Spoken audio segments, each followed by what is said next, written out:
Teachers पर उठाया हाथ, नहीं दिया छात्रों को इंसाफ। उनकी राजनीति को चंद्रशेखर आजाद कर देंगे साफ। टीचर्स के सम्मान में चंद्रशेखर आजाद मैदान में, अब होगा इंसाफ, नहीं दबेगी कोई आवाज। जिस लाठी ने शिक्षक के शरीर को छुआ, जिस पुलिस वाले ने गुरु को घायल किया, जिस ऑर्डर ने छात्रों से छीना उनका सपना, अब हर नाइंसाफी का होगा हिसाब। जिम्मेदारों को देना होगा जवाब, क्योंकि छात्रों और शिक्षकों के समर्थन में उतर आए हैं चंद्रशेखर आजाद। सोचिए, जिन शिक्षकों ने कभी दिल्ली पुलिस के इन अधिकारियों को पढ़ाया होगा, वो कैसे इन पर लाठियां चला सकते हैं, वो भी तब जब वो अपने लिए नहीं बल्कि छात्रों के लिए इंसाफ की लड़ाई लड़ने एसएससी के ऑफिस तक पहुंचे थे।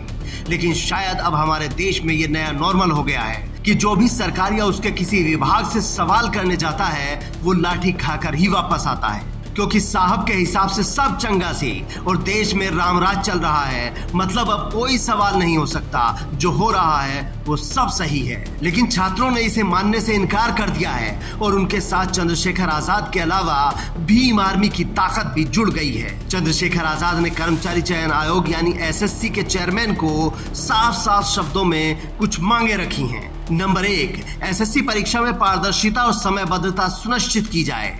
नंबर 2, आंसर की और रिजल्ट की दोबारा जांच के लिए एक स्वतंत्र तकनीकी समिति का गठन हो। नंबर 3, सभी निजी एजेंसियों की भूमिका की जांच कर जवाबदेही तय की जाए। नंबर 4, छात्राओं की सुरक्षा से संबंधित घटनाओं की स्वतंत्र जांच कर जिम्मेदारों पर कार्रवाई की जाए। नंबर 5, छात्रों के शांतिपूर्ण प्रदर्शन के अधिकार की रक्षा की जाए और जिनके साथ दमनात्मक कार्रवाई की गई उन्हें न्याय दिया जाए। आखिरी मांग इस वक्त के हिसाब से सबसे महत्वपूर्ण है, क्योंकि टीचर्स का आरोप है कि उनके साथ अभद्रता की गई और पुलिस ने उनके ऊपर बल का प्रयोग किया, जिसमें एक टीचर का हाथ टूट गया और कई को चोटें लगी। पुलिस ने लाठीचार्ज की है, सर का हाथ टूट गया है। मतलब शिक्षक के साथ ये व्यवहार हो रहा है। मुझे समझ में नहीं आ रहा है कि हम जा कहाँ रहे हैं और जा क्या रहे हैं। नीतू मैम को पकड़ लिया है, अपने सर पता नहीं कहाँ है, राकेश सर को डिटेन कर दिया गया है। सर, हमारा हाथ टूटने से ज्यादा खतरनाक क्या है कि महिलाओं, जितनी भी महिलाएं टीचर्स है ना, उनके साथ इतना बुरा व्यवहार किया गया है। ऐसा लग रहा है कि मतलब इस देश में ना कुछ बचा नहीं है, ना महिलाएं देख रहे हैं, ना लड़की, ना बहन बेटी, सब कुछ सब तार तार कर दिया इन लोगों ने। उन्हें ना महिला से मतलब, ना शिक्षा से मतलब, उन्हें वोट से मतलब है और कोई उनसे सवाल ना पूछे। नहीं पूछोगे तो ऐसे ही कूटे जाओगे। ये देखो, बर्बादा देखो, पुलिस की बर्बादा देखो, ये पुलिस की बर्बादा।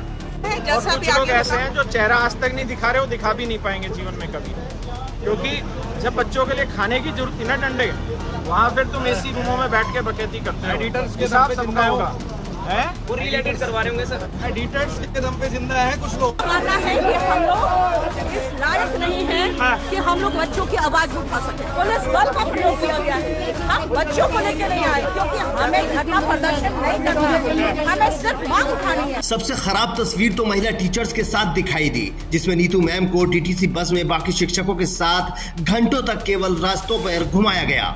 इस बीच में ना उन्हें बाथरूम करने दिया गया और ना ही कहीं बस रोकी गई।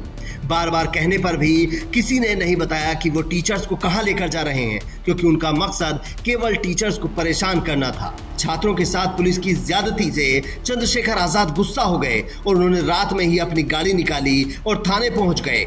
लेकिन उस थाने में कोई छात्र नहीं था। उन्होंने कहा कि छात्रों के साथ ये व्यवहार पूरे तरीके से लोकतंत्र की हत्या है। शिक्षकों और छात्रों की मांगे जायज हैं। वो जब फिर से प्रदर्शन करेंगे तो मैं उनके साथ जाकर बैठूंगा और अगर लाठी खानी पड़ी तो भी खाऊंगा।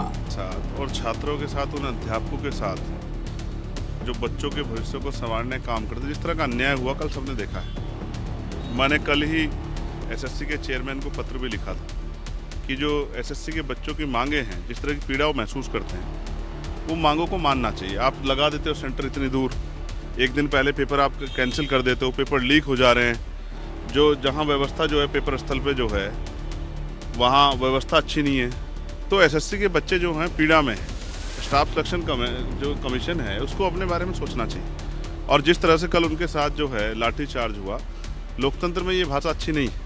अगर हम इस भाषा का प्रयोग करेंगे तो फिर जो बेरोजगार नौजवान, उसके मन में किस तरह जो है की पीड़ा पैदा होगी, उनके परिवारों में किस तरह की पीड़ा पैदा होगी, सरकार को सोचना चाहिए। चंद्रशेखर आजाद ने एक बार फिर संसद के बाहर छात्रों का मुद्दा उठाया और अब संसद के अंदर भी शिक्षकों की आवाज बनने की तैयारी कर रहे हैं। लेकिन यहाँ ये समझना जरूरी है कि आखिर टीचर्स अपनी लाखों रुपए की क्लास और एसी कमरा छोड़कर दिल्ली की सड़कों पर क्यों उतरे। दरअसल विरोध प्रदर्शन का एक प्रमुख कारण कई केंद्रों पर एसएससी चयन चरण 13 समेत कई परीक्षाओं का अचानक रद्द होना है, क्योंकि कई छात्र सैकड़ों किलोमीटर से ये परीक्षा देने आए थे। उन्होंने किराया, रहने और खाने पर पैसे खर्च किए, लेकिन एसएससी ने बिना किसी सूचना के परीक्षा रद्द कर दी। प्रदर्शन कर रहे छात्रों ने कई तकनीकी समस्याओं की भी शिकायत की है। इनमें सिस्टम क्रैश, खराब उपकरण और गलत केंद्र आवंटित होना शामिल है। आयोग द्वारा परीक्षा एग्जाम वेंडर के कदम को इन्हीं व्यवधानों से जोड़ा जा रहा है। छात्रों का दावा है कि नया विक्रेता निष्पक्ष और सुचारू परीक्षा अनुभव प्रदान करने में विफल रहा, इसीलिए छात्र और शिक्षक सब सड़कों पर हैं और पढ़ने पढ़ाने के बजाय इंसाफ मांग रहे हैं, लेकिन कोई सुनने को तैयार नहीं है। Bureau report, Indian news.